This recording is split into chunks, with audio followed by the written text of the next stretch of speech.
Why is it that self-improvement advice contradicts itself so much?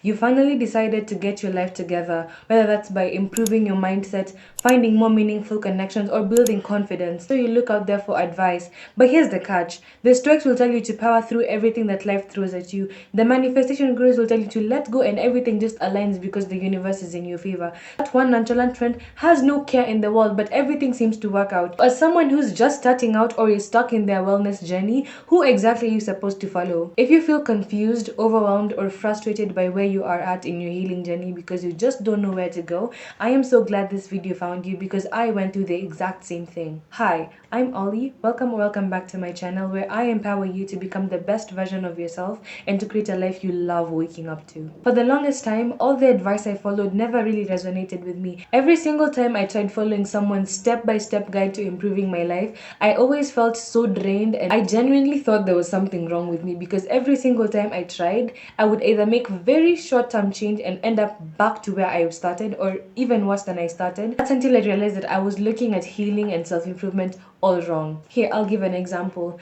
On your healing journey, there comes the isolation phase, the phase where everyone seems to be so far from you, no one seems to understand you, and the biggest advice at that time is going for solo dates. And so I tried. I went to a restaurant and all I could see were people and friend groups and couples sitting together having a good laugh, seeming to really connect, and that just made me feel worse. Everyone talked about how it was such a freeing experience or how you get to connect with yourself, but all I felt was this empty hole inside. So when I sat down to reflect, I realized that it's because it affirmed a limiting belief of mine. While solo dates are a good thing, for me, I had this intrinsic belief that I was not worthy of love and I was not worthy of the deep, meaningful, authentic friendships that I deserved. And so going out there alone proved that to me. This is why most advice out there just doesn't work for you, because people will give advice on the basis of their experience. There are certain nuances that you simply cannot see because you don't have the full pictures. For most of the people out there advising on solo dates are people who have spent so much time around people that they learned to be dependent on them and so they couldn't enjoy their own free time alone. I was around people who I couldn't be authentic with, and so my real problem couldn't be solved by solo dates. You could have the same baseline, which is you want to go out, but the effect could be completely different depending on your specific background. Does this mean that all the advice you've been given is garbage? Well, here comes the real key to unlocking unbelievable change in your life. A way to filter out what will work for you versus what will not work for you. And that's by finding, developing, and learning to trust your inner voice. This is easier said than done because, wait a minute, you've been following your inner voice your entire life and look where that got you. You're in a job that you don't like, you're surrounded by people you don't like, you spend your time doing things that absolutely drain you. So what do I mean by follow your inner voice? Because that's how you ended up here in the first place. I attended a wellness talk a few months back and one of the people in the audience asked, what am I supposed to do when I feel stuck in life? And the speaker that day mentioned that what she does with her patients is that she asks them, what is it that gave you the most joy as a child? We hear this a lot.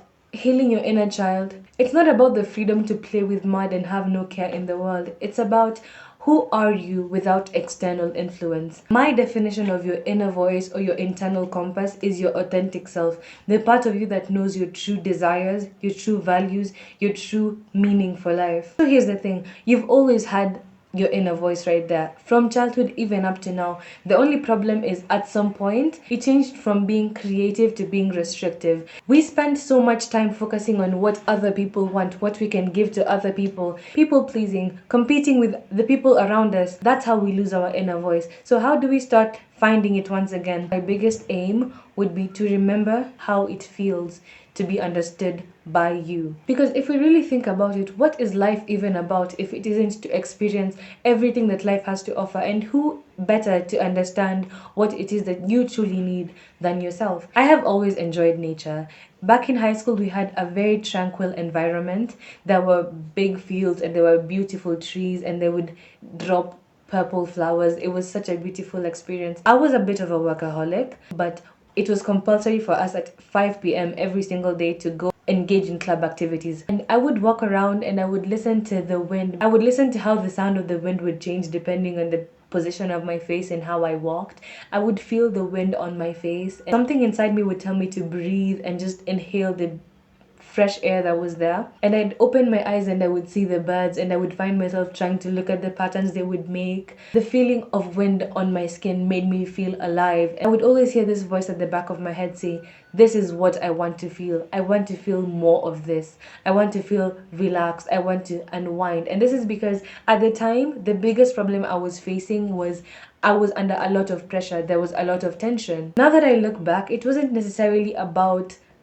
meditation. It was more about understanding how my immediate environment affected me. And I'd find myself contrasting it with my class time where all I felt was sleepy and groggy and tired and frustrated because I had no choice but to be there. And I'd say, I want to feel less of this. So in doing so, I was creating awareness of the feelings that give life to me and the feelings that do not. And from those feelings, we can deduce the actions that we need to take in life. I started this without even realizing it, but the more I went through life, the more I found myself grounding into how do I feel, what is going on with my mind, with my body, with my emotions at every single point in time. From your feelings, you can set up little activities that help you do more of what you want. I remember the more I did this, the more I realized that I lived my life in my head more often than not. I was always thinking instead of being. At first, it was such a weakness and I did not know how to stop it, but then I sat down and thought, what am I always thinking about? And I realized that I was always making up certain scenarios in my head and solving them. I'm a problem solver, and that's what pushed me to start this YouTube channel. I get to use my weakness to help someone out there and make this journey of healing a bit easier to someone. In a social setting, I realized that there are people who I could not stand. Not because they were bad people, but because they were just either so shallow or so fake, and I realized that I really valued authenticity. And so my action was to set firm boundaries. I kind of have ranks that I put people in the moment I meet them, and at the top is like people who I can be fully myself with. Giving yourself to everyone is going to make you feel drained, and it's going to silence your inner voice, because why are you spending so much time with people who aren't adding value to you? Why are you spending time with people who you would not want to be? You need to be more intentional. You are what you spend your time doing. If you spend time with people who make you feel like less, you will definitely believe that you are not worthy of love. It does not matter how many affirmations you do, as long as your environment, and your environment could include you, your mental environment, because you spend a lot of time up here.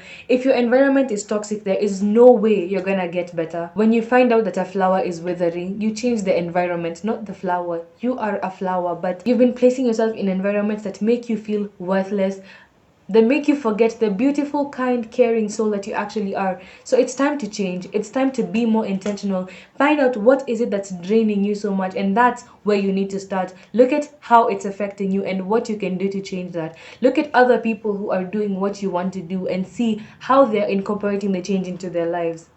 Learning to trust yourself is hard. You are deciding to let go of your past self, but your new self isn't really clear yet. So you're in a state of transition where you have two choices, either to stick with the discomfort of not knowing what's next, or to fall back into old habits. At this point, it's really crucial and it is really important for you to remember why you started. Why would you stay in a place that's hurting you just because it's familiar, yet you are here, you set out for much better for yourself. And it's not that it's not out there, you're just choosing to be impatient and you don't want to wait long enough to experience what you truly want. Don't you deserve to give that to yourself? Falling back is easier because you have people there. The lonely journey hurts, but real change takes time. Remember why you started, and remember that even though it's familiar, it's not what's meant for you, and the universe will never let you stay in a place that's not meant for you. So that discomfort, you're not gonna wait it out. It's going to be there until you finally decide to move away from it, where it's probably gonna get worse, but it is so worth it. Imagine a time when you can walk with your head held high because you know the value that you bring to the table. Imagine a time where you don't have to neglect what you truly want at the expense of people who would not do the same thing for you.